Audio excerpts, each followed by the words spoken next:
আসসালামু আলাইকুম সবাইকে। কেমন আছেন সবাই?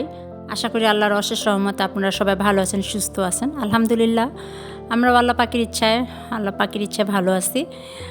আজকে আমার চ্যানেলে ছোট্ট একটি ভিডিও নিয়ে আপনাদের সামনে চলে আসলাম। আজকে আমি যে ভিডিওটা আপলোড করলাম, আশা করি আল্লাহর রহমতে কোনো না কোনো গৃহিণীর একটু হলেও উপকার হবে। আজকে রান্নাঘরের কাজকে একটু সহজ করার জন্য রান্নার কাজকে একটু সহজ করার জন্য আমি একটা মশলা বানাচ্ছি। আমি আশা করব কোনো না কোনো গৃহিণীর অবশ্যই কোনো না কোনো আমার আপুর কোনো একটু হলেও উপকারে আসবে। তো আমি আজকে একটা মশলা বানাচ্ছি। এটা আমি এখানে জিরা নিয়েছি, কাঁচা জিরা, পেঁয়াজ কুচি নিয়েছি, আর অল্প পরিমাণে আদা, অল্প পরিমাণে রসুন বাটা নিয়েছি।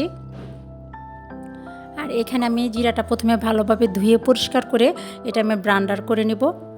প্রথমে দেখা যায় যে রান্না করার সময় অনেক সময় আমরা বাটা মশলা ব্যবহার করি, পেঁয়াজ বাটা, রসুন বাটা, আদা বাটা কিংবা কাঁচা জিরা বাটা। সেক্ষেত্রে একটু ঝামেলা হয়ে যায়। সেজন্য আমি একটা সব উপকরণ মিশিয়ে একটা মশলা বানিয়ে নিচ্ছি। এইভাবে আমি আমার বাসায় সবসময় রান্না করি, কিন্তু আমি আজকে চিন্তা করলাম যে আমি এই পদ্ধতিটা আমি আমার আপুদের জন্য একটু শেয়ার করি। দেখি কারো না কারোর তো একটু উপকার হলে হতে পারে। এই তো আমি প্রথমে জিরাটা ভালোভাবে ব্লেন্ডার করে নিচ্ছি। আমি এক এক করে সব উপকরণে এখানে সবগুলো একসাথে ব্লেন্ডার করে নেব। আমি এখানে অল্প করে জিরাতে পানি দিচ্ছি, আর জিরাটা তো এমনিতেই শক্ত, সেটা একটু সময় লাগে। এই তো মাশাআল্লাহ, আমার জিরাটা কিন্তু হয়ে গিয়েছে। আমি একটু পানি দিয়েই করেছি যাতে আমি সব মশলা দিব আর যেন পানি দিতে না হয়। আর এই তো এখন আমি পেঁয়াজ কুচিটা দিয়ে দিচ্ছি। পেঁয়াজ কুচিটা দিয়ে আমি কিছুক্ষণ ব্লেন্ডার করে নেব। পেঁয়াজটা যখন হয়ে আসবে তখন আমি এক এক করে আদা বাটা, রসুন বাটাও দিয়ে দিব, সবগুলো একসাথে। এইভাবে করে রাখলে কিন্তু কাজটা একটু সহজে হয়, একটু ঝামেলামুক্ত হয়।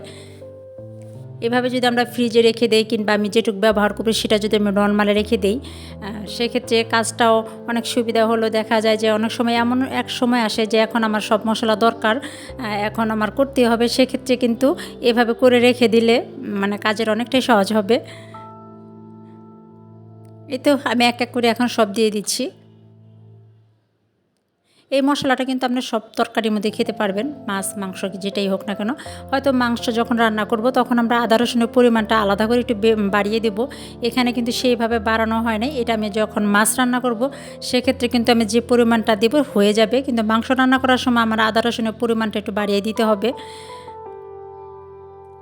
এই তো আমি এখন সবগুলা মশলা একসাথে মিশিয়ে কিছুক্ষণ ব্লেন্ডার করে আমি একটা বক্সে ঢেলে রাখবো।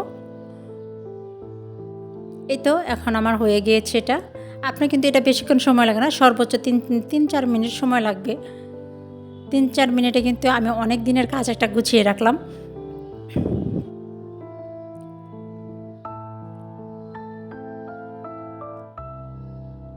এখন আমি এটা নামিয়ে নেব।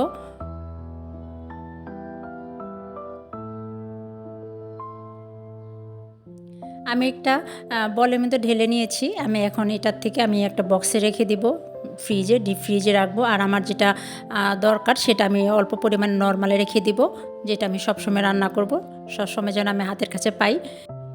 আমি আশা করব আজকের এই ভিডিওটা কারো না কারো একটু হলেও উপকার হবে।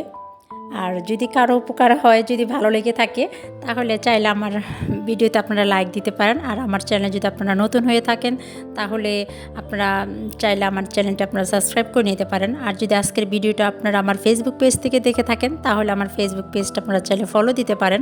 আর যারা অলরেডি কাজটা করে ফেলেছেন তাদেরকে অসংখ্য অসংখ্য ধন্যবাদ।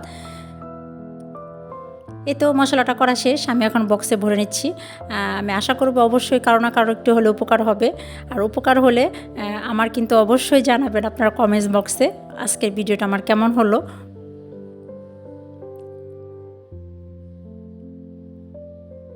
এই তো সবগুলা মশলা আমি বক্সে নিয়ে নিলাম।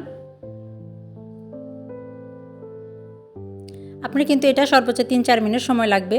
আপনি 3-4 মিনিটের মধ্যেই কিন্তু আপনার দেখা যাবে 15 দিনের জন্য একটা ঝামেলামুক্ত মশলা তৈরি করে নিলেন। এই তো আমার রেডি ঝটপট মশলা। আজকে তাহলে এই পর্যন্তই। আসসালামু আলাইকুম সবাইকে, আল্লাহ হাফেজ।